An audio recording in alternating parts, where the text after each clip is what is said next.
move a little bit further in, a little further to your left. I mean, or your right. Yeah, your left. So keep going. Keep going, Scott. No, not you, Brad. Scott. Oh.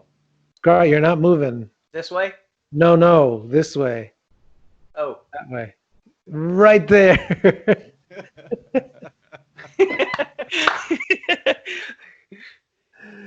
Oh. Yeah. I'll see what that looks like in a little while. Yeah.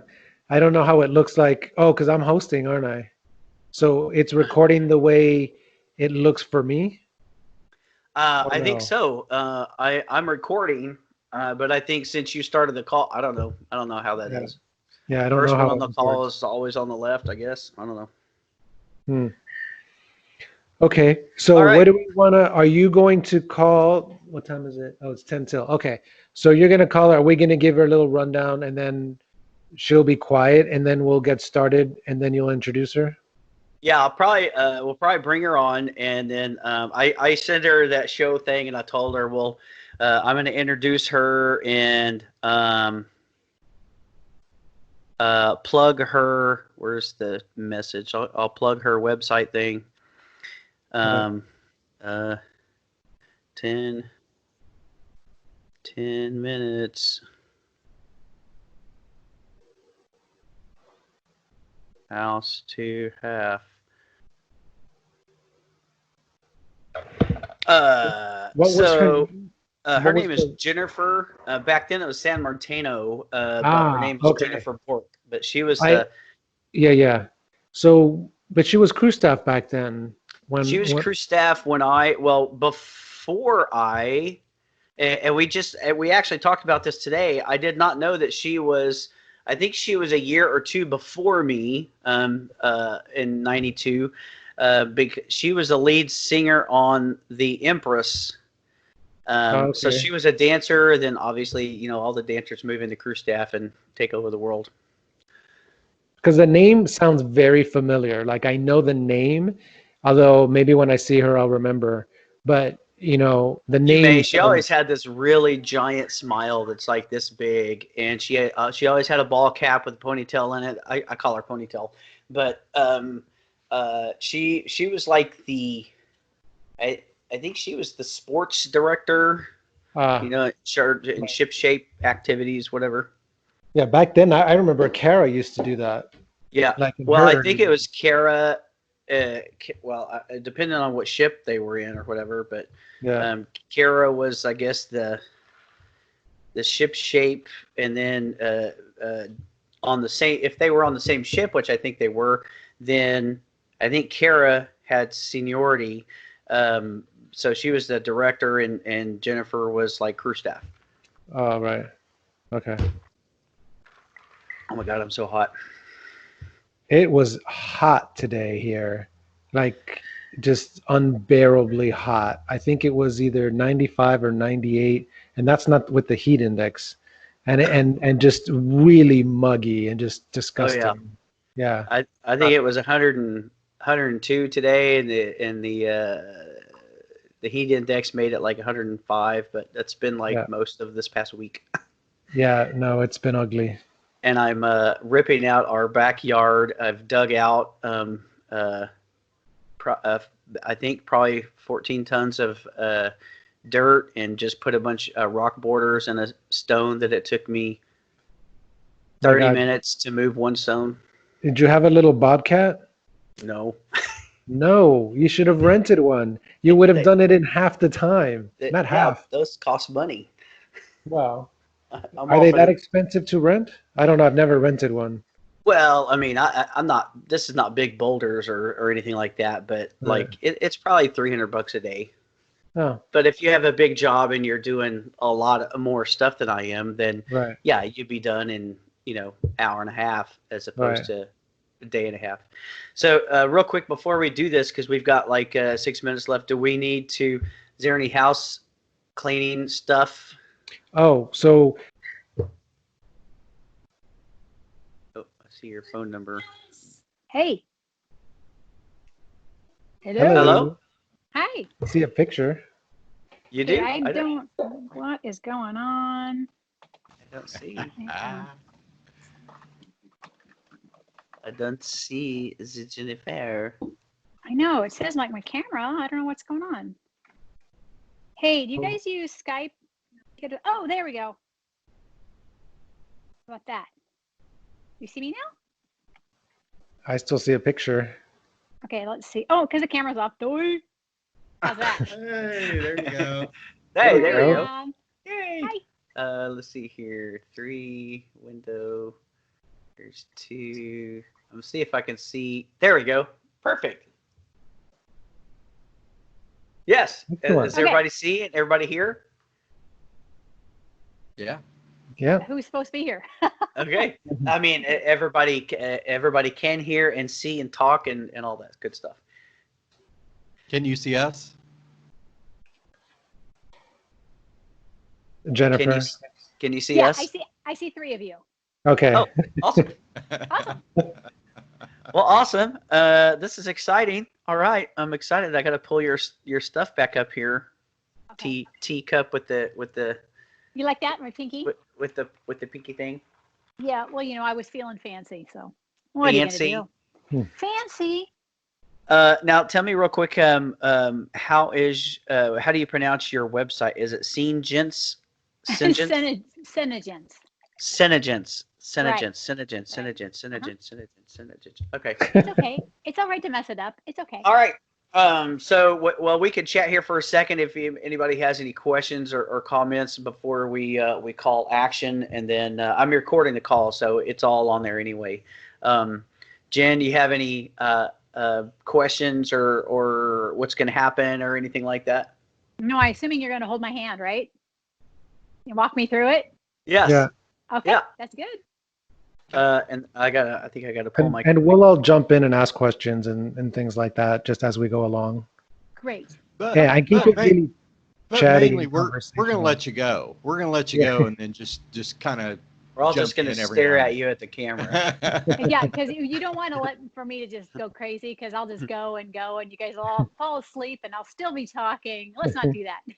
Hey, that's what we like.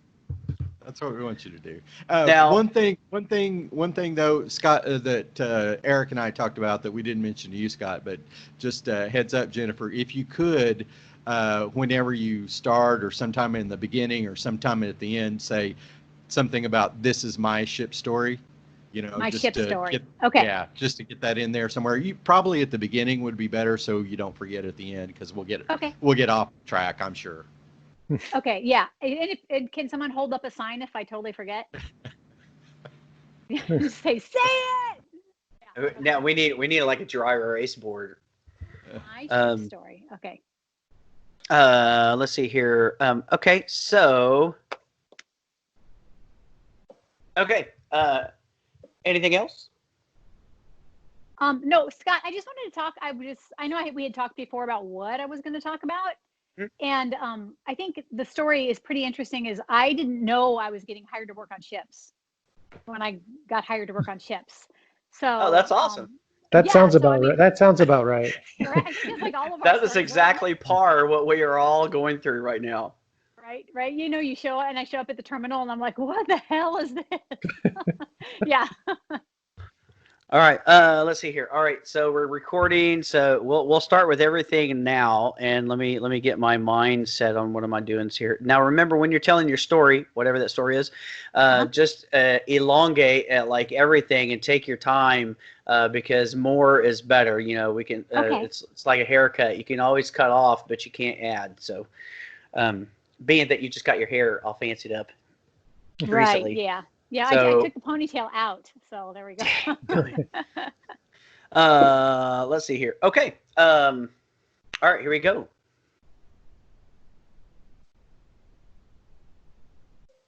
Hey, everybody. Welcome back. We have our guest today is Jennifer Bork. She has Senegence. I screwed it up again.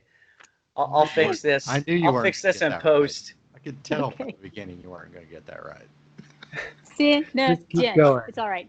Senegence.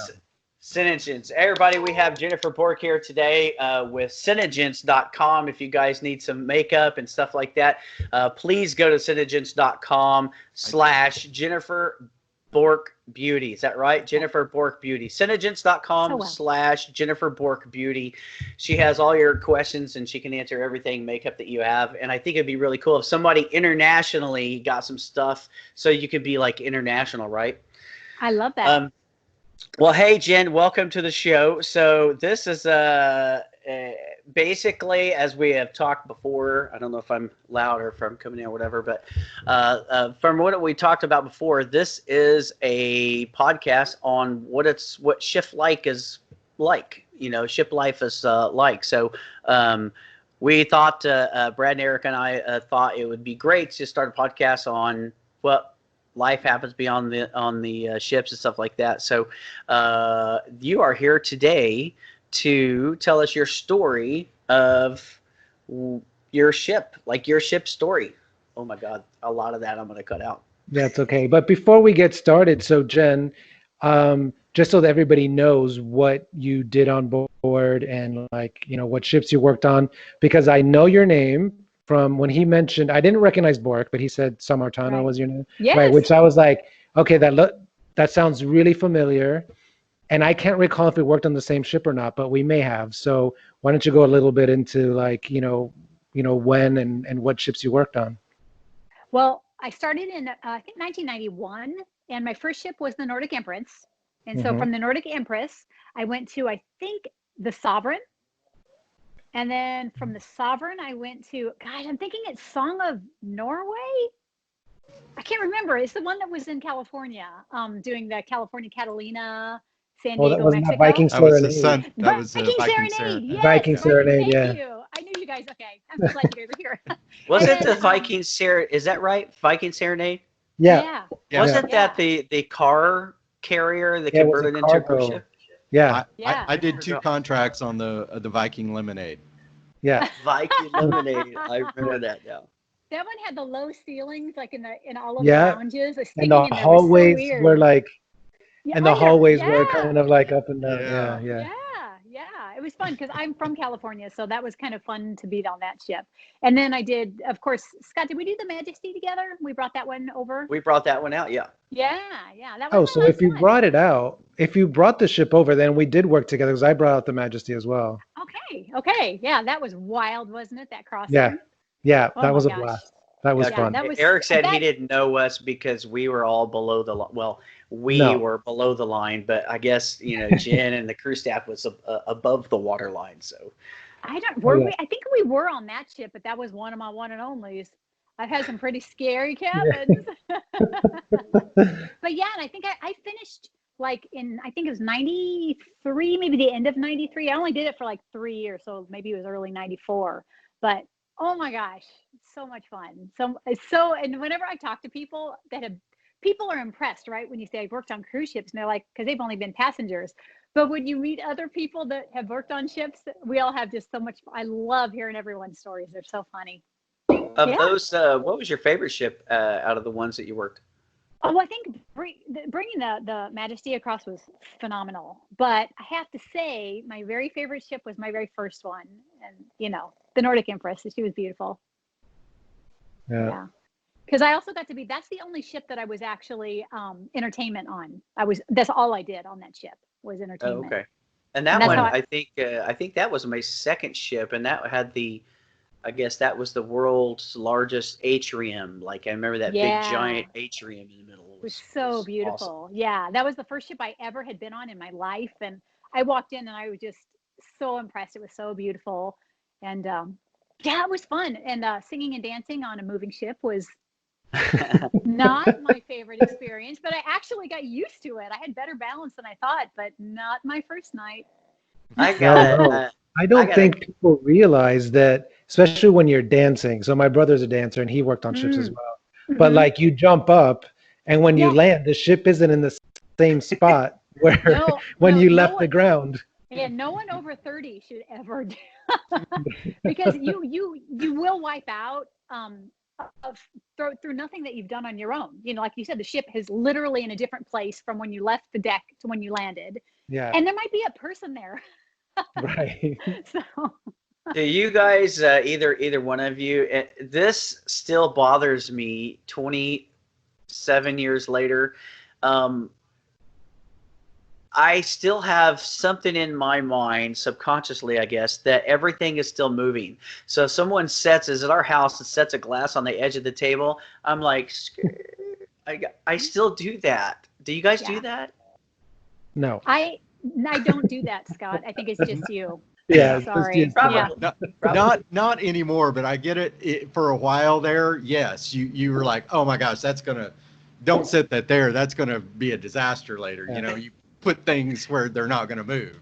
There definitely are things that stick with you for a long time. Like I've sailed a few times as a passenger after leaving, and especially the first time I sailed as a passenger, I did all the same things I used to do as crew. So like you weren't allowed to walk around the ship with a drink in your hand.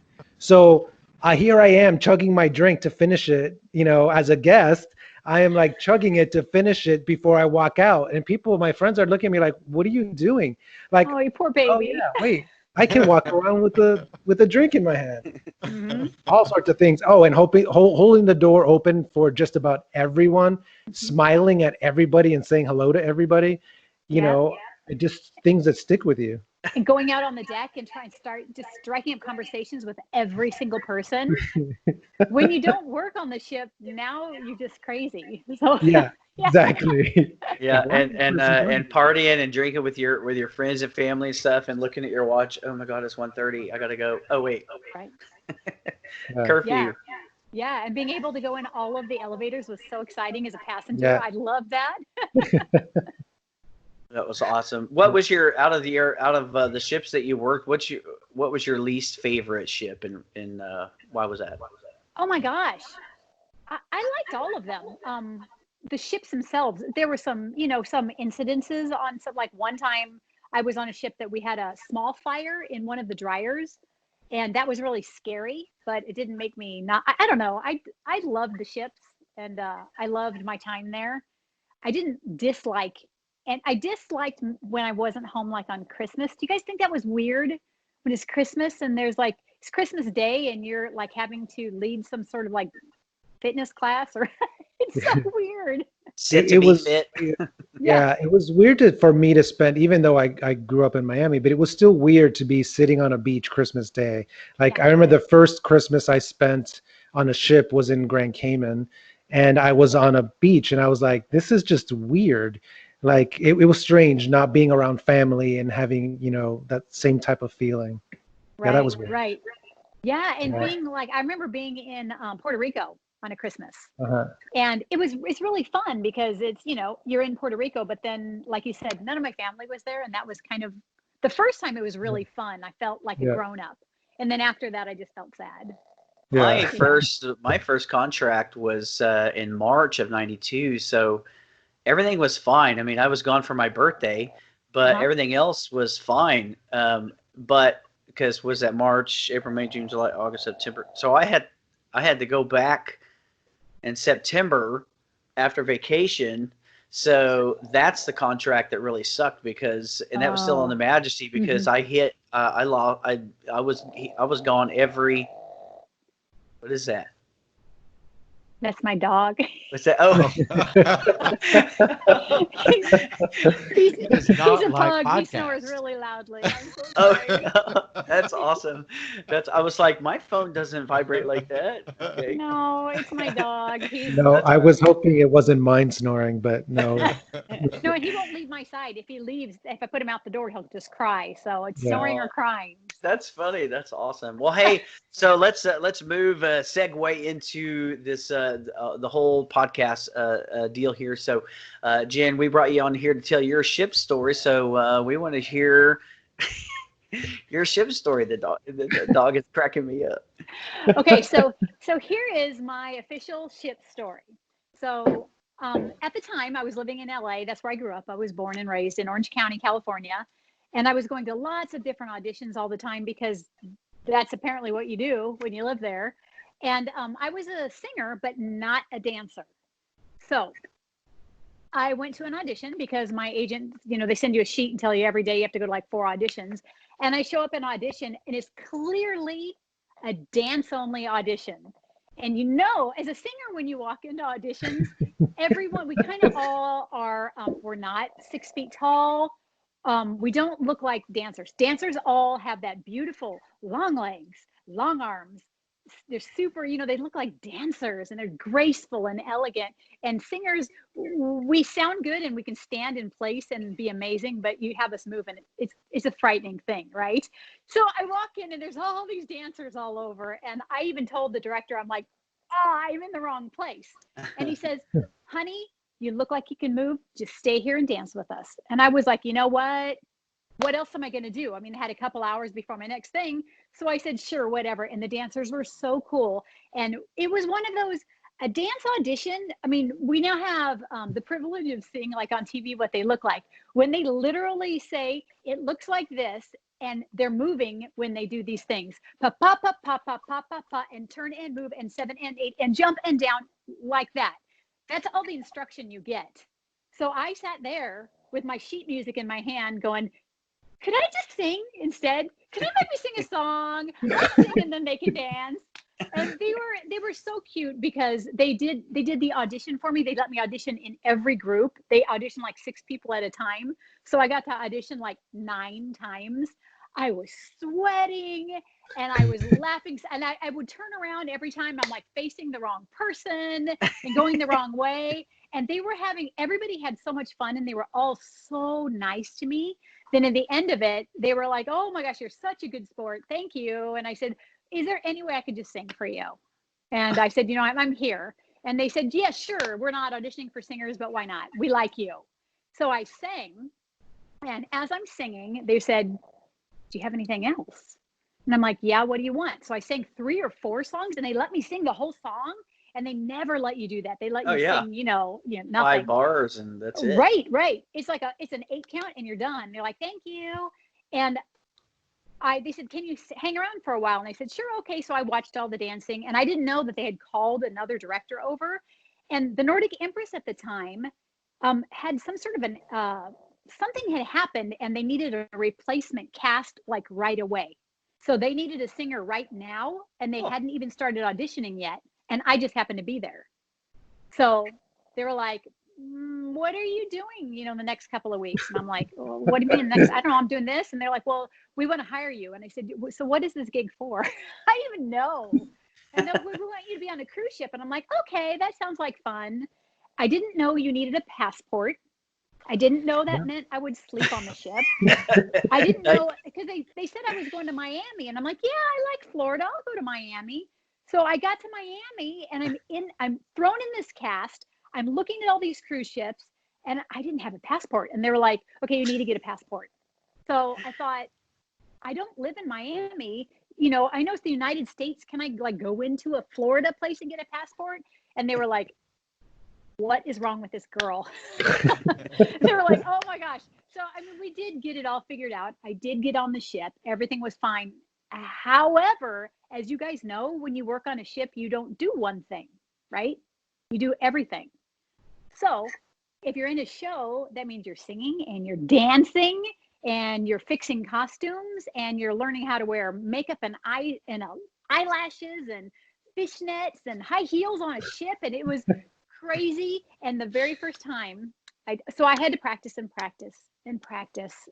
And it was all on land. I never got to practice on a ship.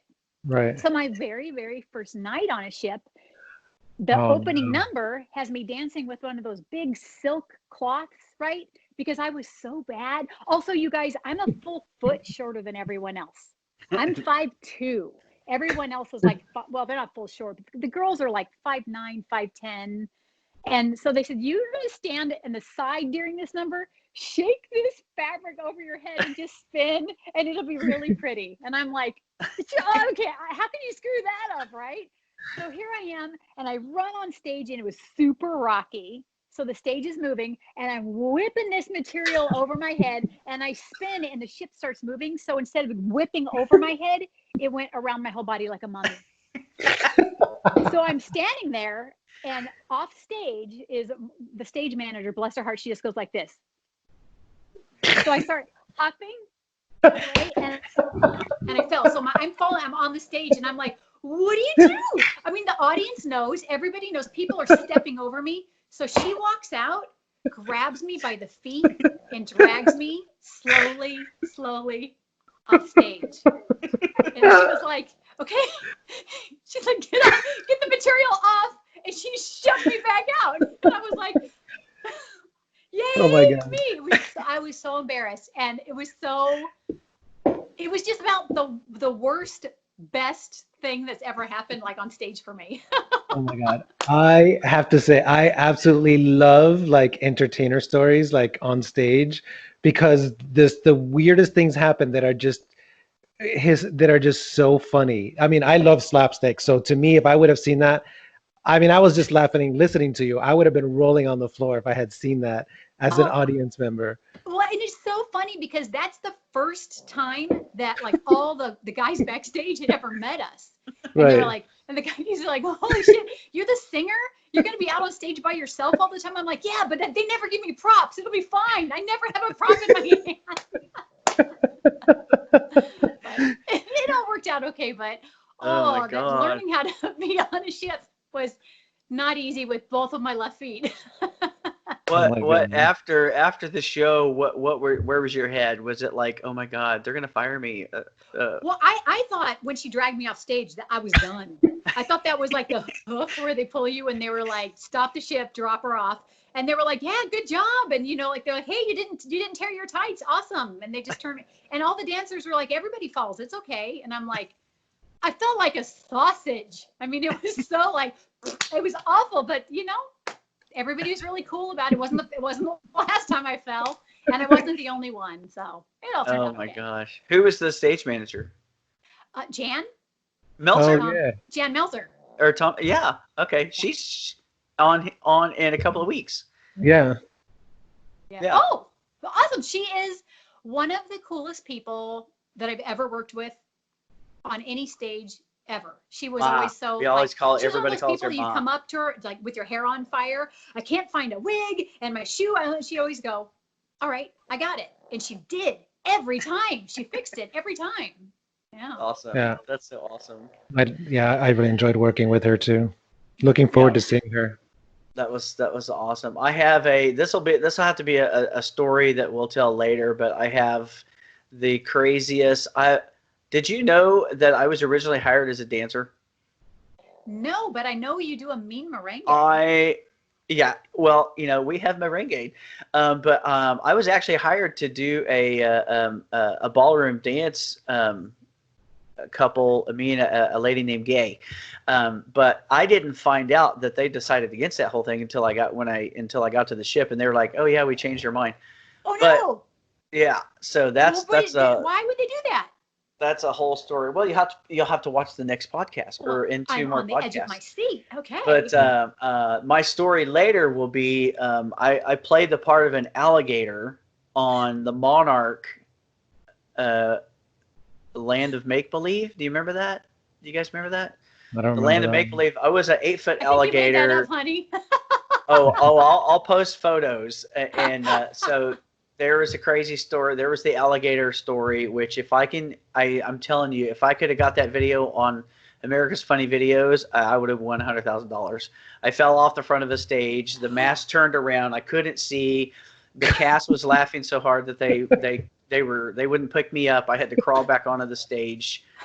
I fell down the wing stairs into Jan, I think. Kara or Jan. She caught all of us.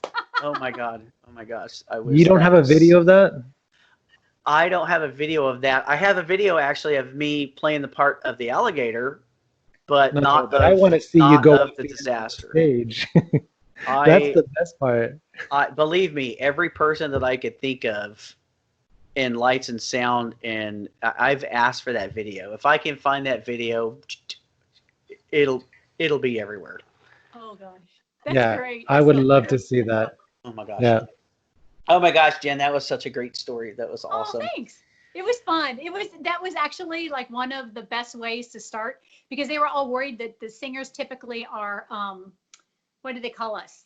I don't know, big head, little body, or something weird. Like they had these weird things that they thought were all stuck up and stuff. And they were like, okay, after that being your debut, you know. You're good. You're good. The thing that cracks me up, the passport, the like, hey, no problem, come on over. That it's so funny. Like we have three different positions represented in this the Skype right now, and all three of them involve a passport of. Oh, I didn't know I needed a passport. No problem.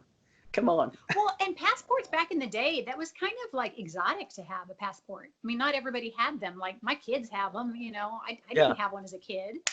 And Brad, you drove all the way down to Florida without a passport until you got there, right? Or was that Eric? That was Brad, right? Do you need a passport to get into Florida? I didn't know. I was an illegal alien there for a while. I had a passport. I got a passport in advance. That was part of my cruise career training. Oh, good for you. Jen, they Brad, got something right. Jen Brad was telling us that he went to the cruise training. What was it called? The cruise training class or something? Cruise Career Training Institute. Oh my gosh, I didn't know there was such a thing. They just threw me in. Yeah, I think there was. Yeah, it was a weird deal. It was fun though. That's weird because when I went from being a singer to being a crew staff, my first job was hostess. So I didn't know how to do anything except stand by a captain and say his name and say the people's name. And I was like, this is the easiest job ever. It was so easy. It was great. And then I had to be crew staff. Woof. On the Majesty, were you hostess on the Majesty? I can't remember who was on at this. No. I know Julie was hostess. Jillian. What's her name? Jillian Morrison. Yeah. Right. Morrison And what was her name? Her Rizzo. Was her last name Rizzo? Lori Rizzo. Yeah, Lori was. Yeah. No, I wasn't on that ship because they were like OG compared to me. So no, I just was crew staff. But that was fun. But I got to do so much on that ship. I even got to work the tour desk. That was fun. Oh, that's awesome. Any other crazy stories like passenger or dancer crazy party story, anything? Well, I have a party story. I'm glad I'm never going to come and work on a ship again so I can tell this. So this is what we used to do. So being dancers, we had a later curfew than y'all, right? Because we didn't even get done working till super late. And so when we were dancing, we would, after you're done, it would be like 2-3 o'clock in the morning. We're done with everything. Everything's put away and you're starving. Midnight buffet is over, which we weren't really allowed to go to anyway. So this is what we'd do. We would, you could call up the kitchen and get room service at any time, right? I feel so bad even saying this. I feel like a criminal. But we would call up and we would. It's only 25 years later, babe. I know. I know. I went to Catholic school. I feel guilty about everything. But so we would call up and say we were in like one of the bigger rooms, like a suite that maybe had children in it. And we'd call up and we'd go, oh my gosh, I know it's so late, but is there any way you could bring like with those little sandwiches, like a tray of them to my room, and don't knock on the door because I don't want to wake up my kids and blah, blah, blah, blah, blah. And if you could just leave it and, I'm going to leave you a tip, and we'd put like tape a tip to the door. And so that you'd see the guy walk down the hallway with the tray of sandwiches, and we would be down at the end, like on the hallway phone, and he'd leave the sandwiches and take the tip, and we'd run down and like get them and bring them down to our cabins and eat because everything was closed. And so we kind of cheated the system that way. It doesn't sound so bad now that I hear it out loud, but I feel guilty like all these years because we did it like every night. Dude, that was one of the perks. Everybody knew. That was one of the perks. Yeah, they knew. That's one of the perks of being like in the purser's office, like Brad and I were. Because I remember I used to just go to the bell box and just go grab a sandwich. I used to do that all the time because we'd be coming back pretty drunk late at night, and it was like, oh, I need to eat something. So we just grab a sandwich and go. As long as we were just nice enough about it and weren't like total jerks about it, they let us go in. And that was the thing, right? I mean, you learn really young just to be super nice to everybody. Yeah. And and then you get like, we used to drink so much.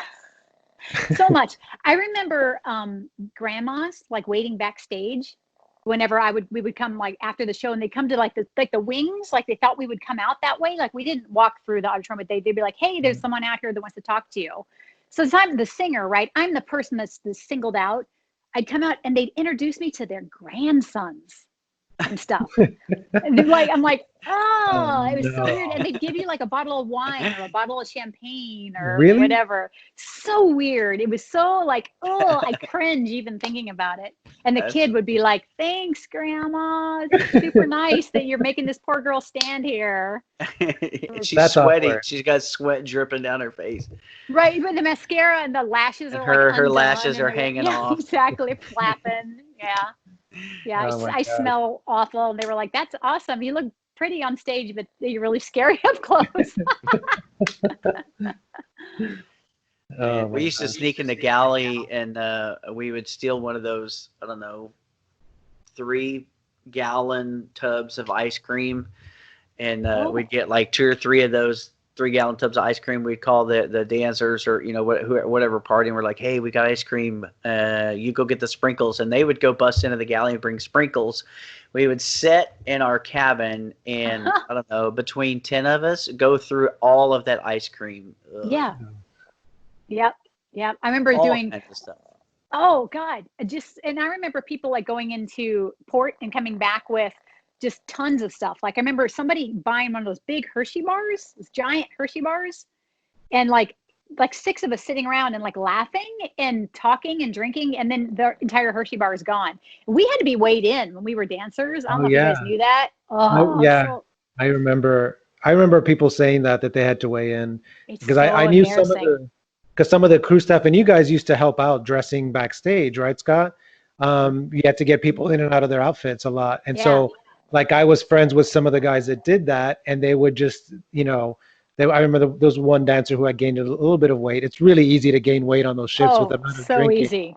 Yeah. And they were like, you got to be careful because these outfits aren't fitting very well anymore. Yeah, you can't take those things out. They're made for like one size with I think if I can remember, a 2 to 3 pound fluctuation plus or minus. But that was it. And each of those costumes, they were thousands of dollars. Yeah. Oh, and they were really beautiful and really well made and zero stretch. I mean, they were not forgiving. No stretch at all.